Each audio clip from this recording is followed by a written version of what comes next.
Lab Rats, it's Becky with Lab Rat Academy, and I am out here on the Pacific Crest Trail in the Sierras right next to Echo Lake. And there's so many trees out here, and I'm so curious about what kind of trees they are. Normally I have my dad with me and he can help me identify them, but this time I have a tree identification book. So I wanted to walk through some of these trees and that identification and see if we can figure out what they are.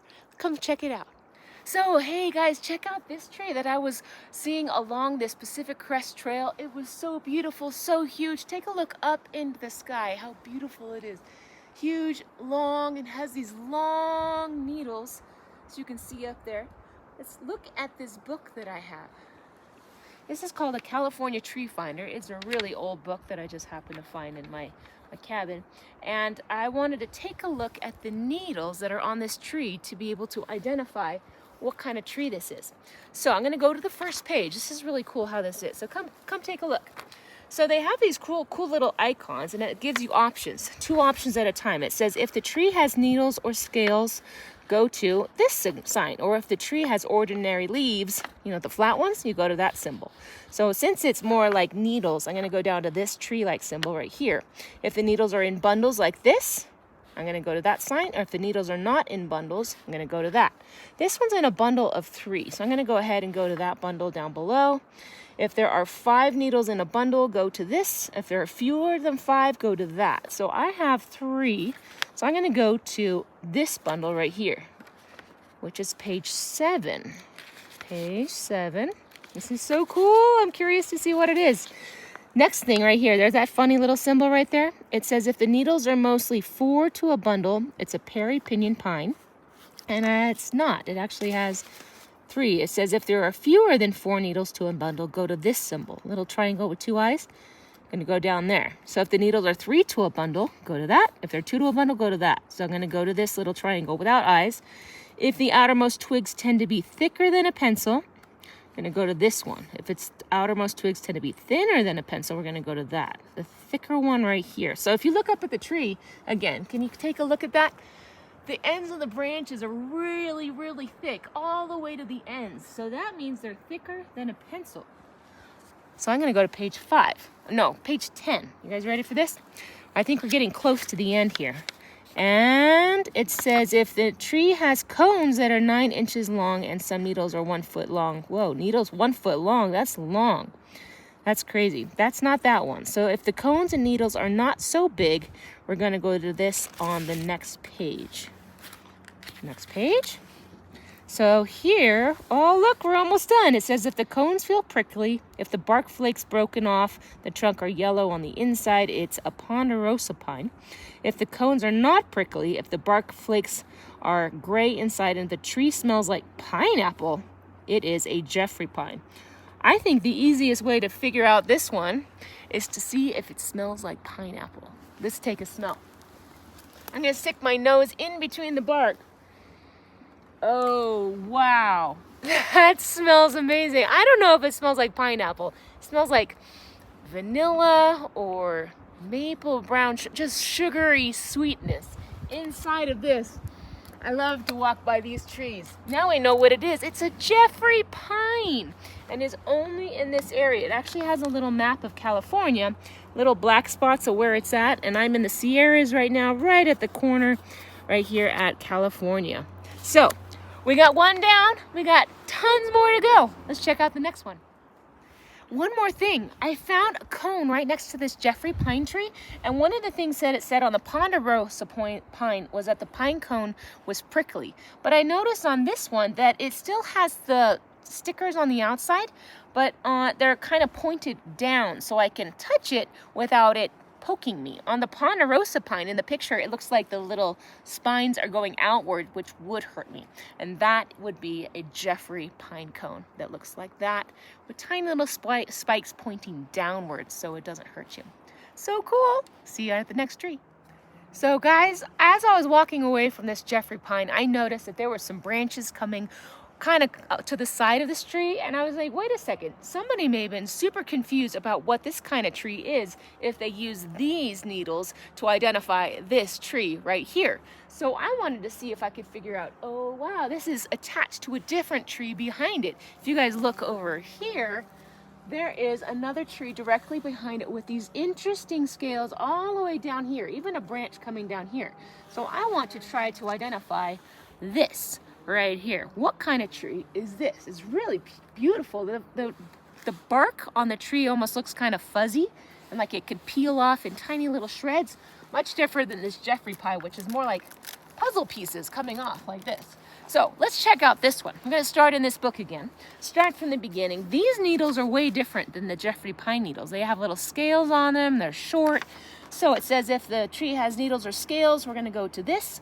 And so we're going to go down to that. If the needles are in bundles like this, we're going to go to this. If they're not in bundles, we're going to go to this. I don't think this is in a bundle. So we're going to go to this one, what looks like a forest. And that's on page 13. Page 13. On this one, it says if there are small scale-like leaves pressed close to the twig, we're going to go to this. And if the needles are 1/2 inch or more long, go to that. I think we're more on that shape right there. What do you guys think? I agree. We're going to go to page 22. That is down over here. My fingers are frozen out here. So it says if the ends of the branchlets appear flattened, and as if they had been ironed out, go to this, like an iron. If the ends of the branchlets do not appear flattened, go to this one. Not flattened. So I'm going to go to this symbol on this page. It says if all the leaves are shaped like this, are arranged in a spiral on a twig, it's a sequoia tree. This is not a sequoia tree. If there are scale-like leaves arranged in opposite pairs instead of in a spiral, go to this on the next page. Yeah, there's actually cool little scales on that. We're going to go ahead and go to the next page. I think we must be getting close. Let's see. Oh, we got 2 options. We're almost done. So here we have, if there are whitish or bluish berry-like fruits, usually the size of a pea, it is a juniper. The other option is if there are round woody cones about 1/2 inch or more in diameter, it is a cypress. So let's see what we can find here. Oh, look. It looks like a little pea right here. I think this in different seasons turns either white or purplish. Right now, since it's just now coming out, this little fruit that has little seeds inside of it are still green, which might make it difficult to identify. But this is a juniper tree. Juniper trees, you can actually make interesting tea out of the fruits, from what I remember. But you can see on this picture right here, these juniper trees can be found almost over most of California, except in the valley where it's really, really hot. So that's pretty cool. We just identified our second tree. Yes! Let's go find another one. Hey guys, check out this tiny little baby tree. I am curious that even when it's small like this, I want to see if I can identify a small tree. So let's see what we have here. We have some needles. I'm going to pick off one of these needles. They are, looks like there's 2 to a bunch here. So we've done a couple of these so far, so we're getting pretty good. If the needle has needles or scales, we're going to go to this tree. It does have needles and scales. If it has bunches like this, we have bundles, yes. And if there are 5 needles to a bundle, we go to this. If there's fewer than 5, we're going to go to this. So there are fewer than 5. So we're going to go to page 7 where it has that funny little alien looking shape there. So on this page, it says if the needles are mostly 4 to a bundle, it's this one. If there's fewer than 4, yep, that's us. We're going to go down to this sign. If there's 3 to a bundle, go to this. If there's 2, we're going to go to this. That means we're going to go to the funny eyes on page 12. It says if the needles are 3 to 6 inches long, it's a bishop pine. This is not. It's almost about 1 inch long. And it says if the needles are less than 3 inches, go to this. And it looks like we are almost down to the end. If the tree is growing near the coast, below 5,000 feet, it is a shore pine.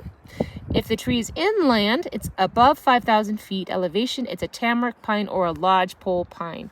My dad calls this a lodgepole pine, and we are definitely above 5,000 feet. I think it's like 6,000 something feet. We're 5,200.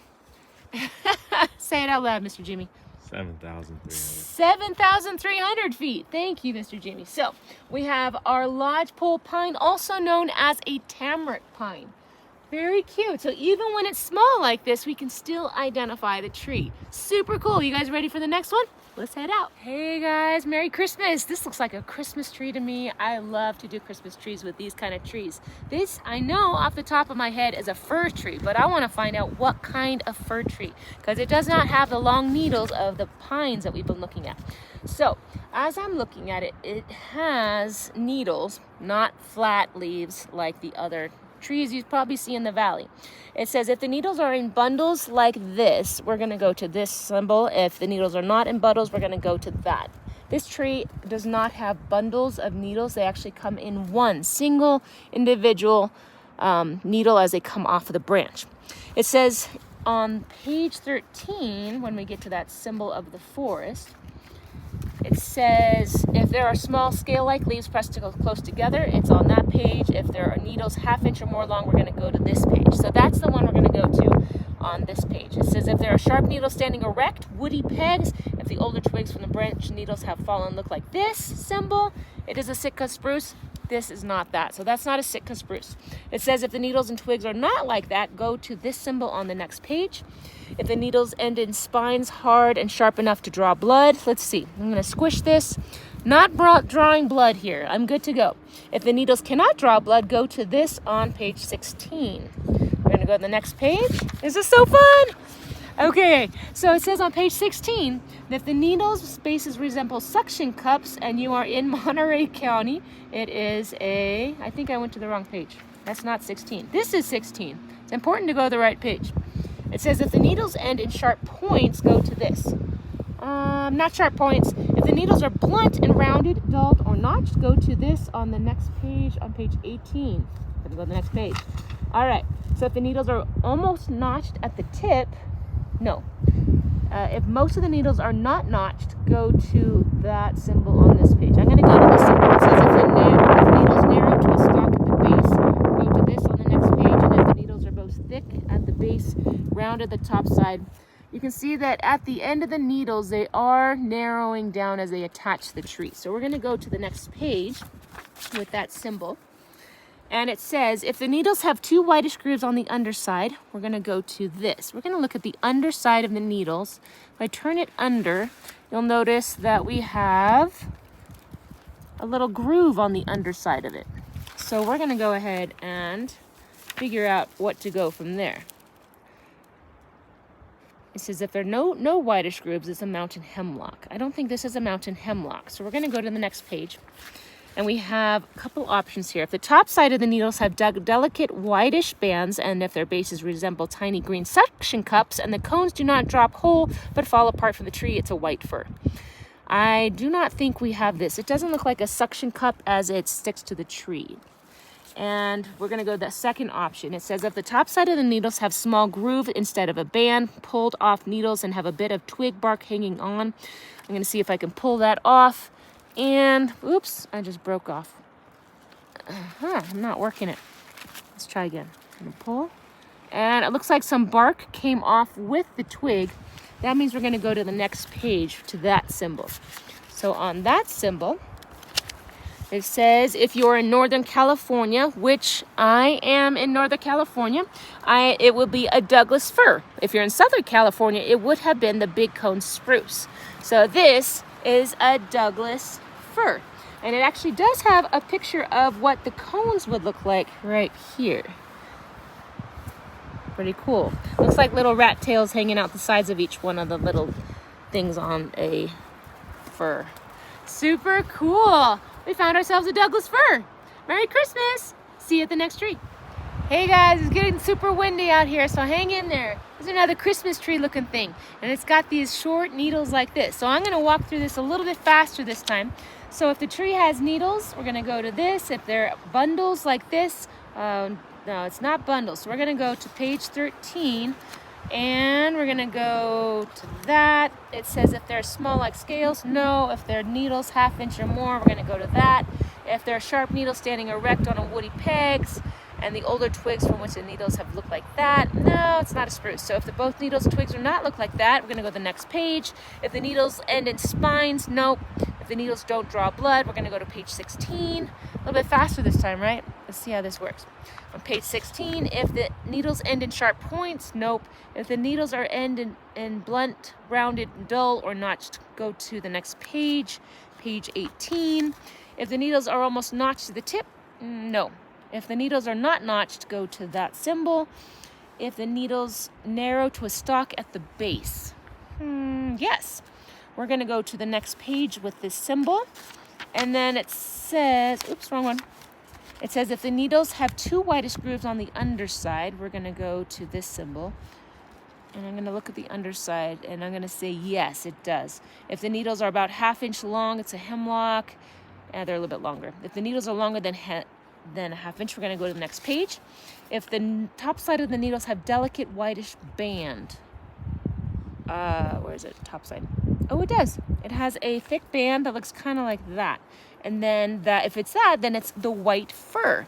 So here we have a white fir. If you look at its trunk, it actually is whitish too. Beautiful white fir. I like that, luscious. All right, let's head out to the next tree. Hey, we found another fir tree, and the way that I could find out this is a fir tree because it doesn't have those long pine needles that are in clusters. And so I know already that if these are not needles that are in clusters, I can already go to page 16. So on page 16, it said if they are blunt needles, I can go to page 18, and if they are blunt on the end, this is where I can start narrowing it down, which is exciting. So it says here that if the needles are both thick at the top all the way down to the base and they're rounded on the top side, that I can label this as a red fir.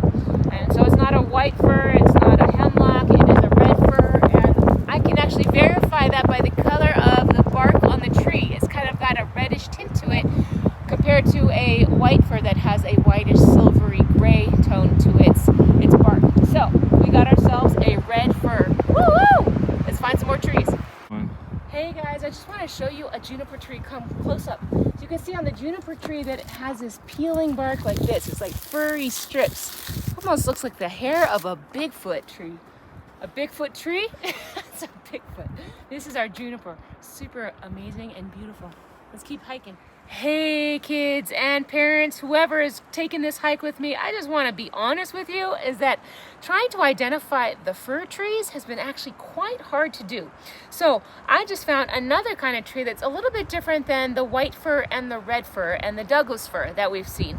But the major difference is that on the underside of these little fronds here is that there is no groove, and it is in the northern part of California. So we have decided that this is a western hemlock, and that's how we can identify that. But I can also look at the bark right here, and this looks way different than the red fir, which had reddish bark, and it's different than the white fir that had whitish bark. It's more like long chunks like this, so that also helped me identify as not as one of those. Shoo, that was some crazy information. So I want you to just kind of give a summary of everything that we've done so far. Okay guys, so I have found an area where almost every tree that I've seen so far can be seen from right here, which is kind of exciting. So I want to show you how I can do this. If I'm looking up this way, I can say there's a tree right there. It has kind of a frondy looking branches with the fir, not the long needles, but also the bark has the strippy bark, which reminded me of the juniper. So we have a juniper there. And then to the right of that, that is the Jeffrey pine. It smelled like vanilla. I can tell because of the bark. It has that puzzle piece look to it. It has long pine needles. And then directly right here, this long straight tree is that lodgepole pine. It has the shorter pine needles and very smooth bark compared to the Jeffrey pine. To the right of that, we have a fir tree, which I said is kind of hard to identify, but this one, because as you get towards the top, it has whitish bark. That is our white fir. And then if you zip around, you can see behind us is a really tall hemlock tree right here.